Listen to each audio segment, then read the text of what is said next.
শুধু প্রতিশোধ নয়, এবার আরও বড় কিছু ইঙ্গিত দিচ্ছে ইরান। যুদ্ধ শুরুর দিকে ইরান বলেছিল চোখের বদলে চোখ, দাঁতের বদলে দাঁত, কিন্তু এখন তাদের অবস্থান বদলেছে। তেহরান জানাচ্ছে শুধু প্রতিশোধ নয়, যুক্তরাষ্ট্র ও ইসরায়েলের বিরুদ্ধে আরও বড় কিছু করতে যাচ্ছে তারা। ইরানের দাবি এবার এমন এক জবাব আসতে পারে যা ভয়াবহ পরিস্থিতি তৈরি করবে। ক্ষেপণাস্ত্র হামলার আগেই ইসরায়েল ও যুক্তরাষ্ট্র সংশ্লিষ্ট শিল্প এলাকা থেকে বেসামরিক নাগরিকদের সরে যাওয়ার নির্দেশ দিয়েছেন আইআরজিসির অ্যারোস্পেস কমান্ডার সৈয়দ মাজিদ মুসাভি।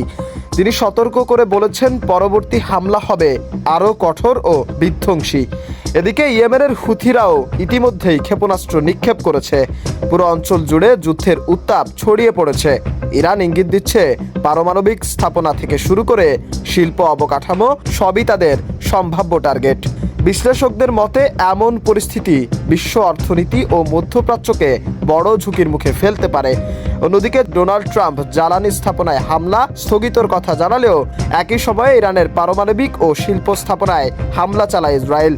ইরানের পারমাণবিক সংস্থা জানায় খোন্দাব হেভি ওয়াটার স্থাপনা ও আদাকান ইয়েলোকেক উৎপাদন কেন্দ্রে হামলা হলেও বড় ধরনের তেজস্ক্রিয় ক্ষতি হয়নি। তবে এই ঘটনাকে সরাসরি উস্কানি হিসেবেই দেখছে তেহরান। দেশটির পররাষ্ট্রমন্ত্রী আব্বাস আরাকচি হুঁশিয়ারি দিয়ে বলেছেন এই হামলার জন্য ইসরায়েলকে চড়া মূল্য দিতে হবে।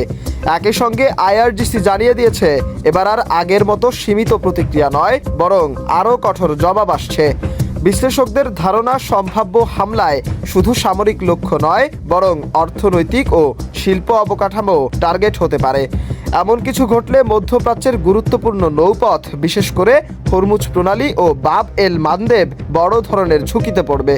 তেল সরবরাহ ব্যাহত হলে বিশ্ববাজারে জ্বালানির দাম বাড়তে পারে, যার প্রভাব পড়বে বৈশ্বিক অর্থনীতিতে।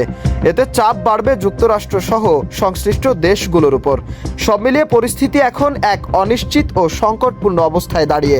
এখন দেখার বিষয় কূটনৈতিক উদ্বেগ এই উত্তেজনা কমাতে পারে নাকি মধ্যপ্রাচ্য আরও বড় সংঘাতের দিকে এগিয়ে যায়। মাশরাফি, আজকের নিশানা।